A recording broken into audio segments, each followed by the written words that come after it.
All right, so what we're doing right now is we're talking about density. And remember, density is a ratio of mass to volume.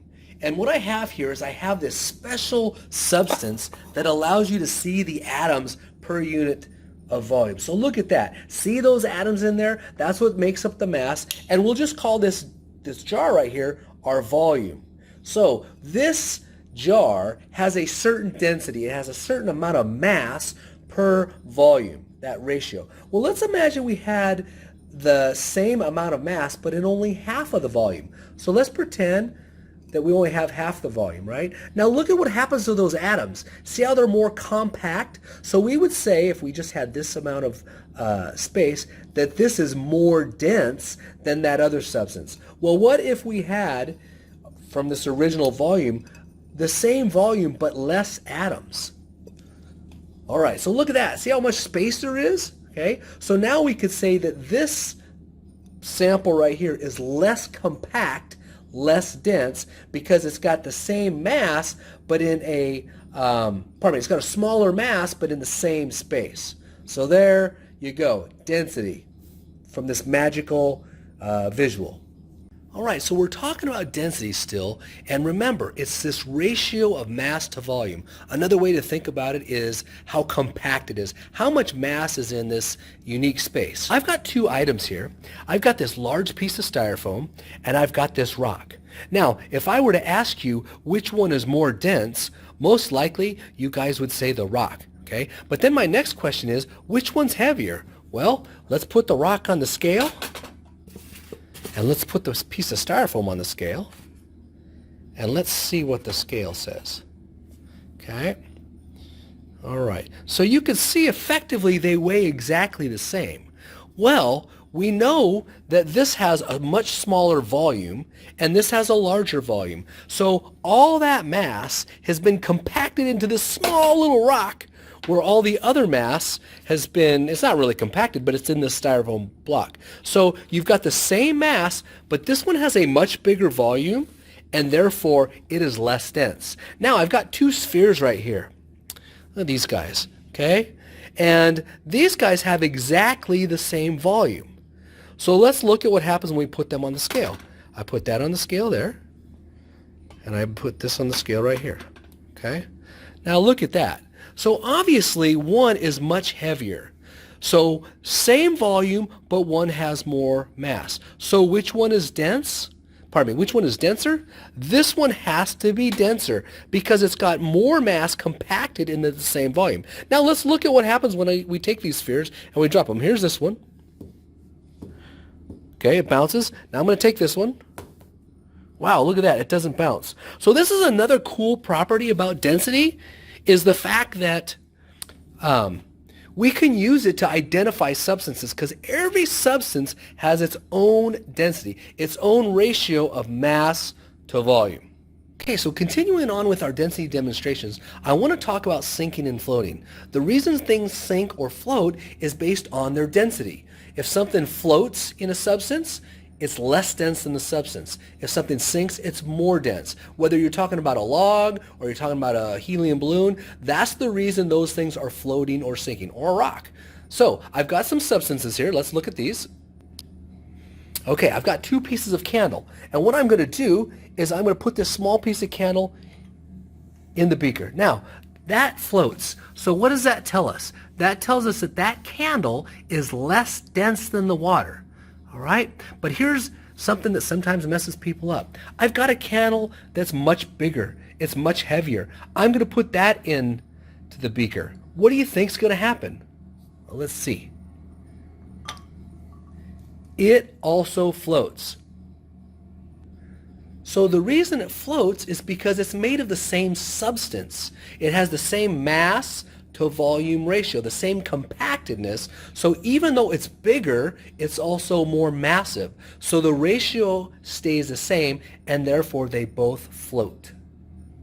Now I've got two other substances. So let's place these in water. I'm going to take that, put it in the beaker. It sinks. So what can I say about the density of that? Well, that piece of clay must be more dense than water because it sinks. So let's grab the other piece of clay and put this in the water. And it floats. They both look like clay, but we know because one floats and one sinks, they can't have the same mass to volume ratio. Now they look the same, but we know they can't be the same substance.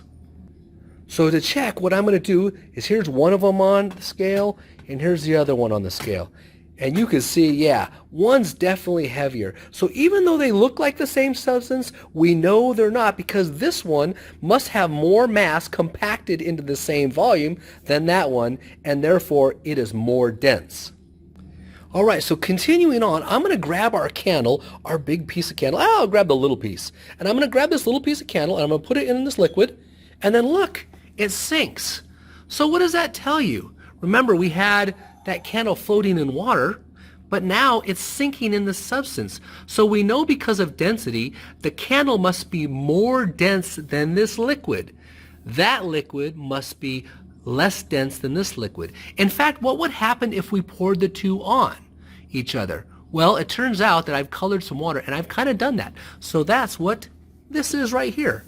So if you have, again, density isn't about things that are solid floating and sinking. It could be about liquids or gases. So we have a liquid right here that is more dense than this liquid. So this liquid sits on top.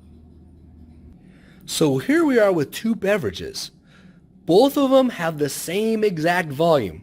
So let's see what happens when we put them in water. I'll grab the Pepsi, put this in water, and it sinks. So what can we say about the Pepsi in relation to the water? Well, the can and the stuff in the can is more dense than water, therefore it sinks.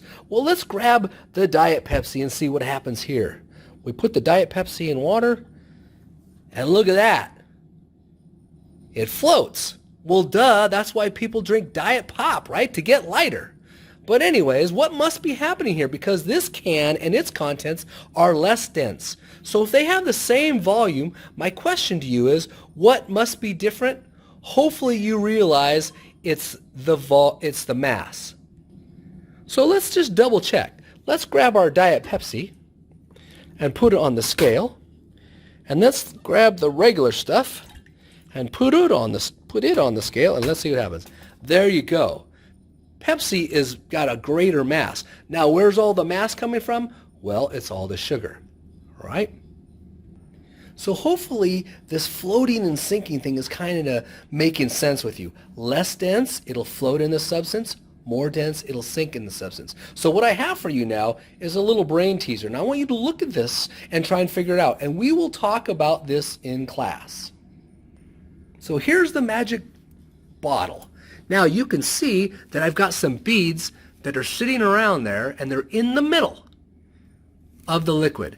So something weird must be going on. Think density now. What must be happening? Well, there must be a liquid here that's more dense. The beads are sitting on it, and then you've got a liquid that's less dense. Well, watch what happens now, because this is going to blow you away. All right.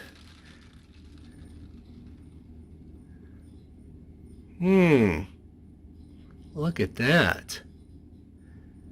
Some go to the top, some go to the bottom. But wait, there's more.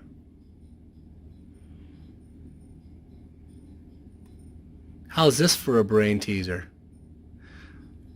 I don't know if you can see the liquid in between.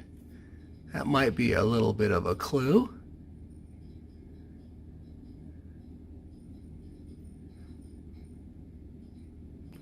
So did you figure out what was going on? It has to do with density, sinking and floating. We'll talk about that in class. Hope you enjoyed this.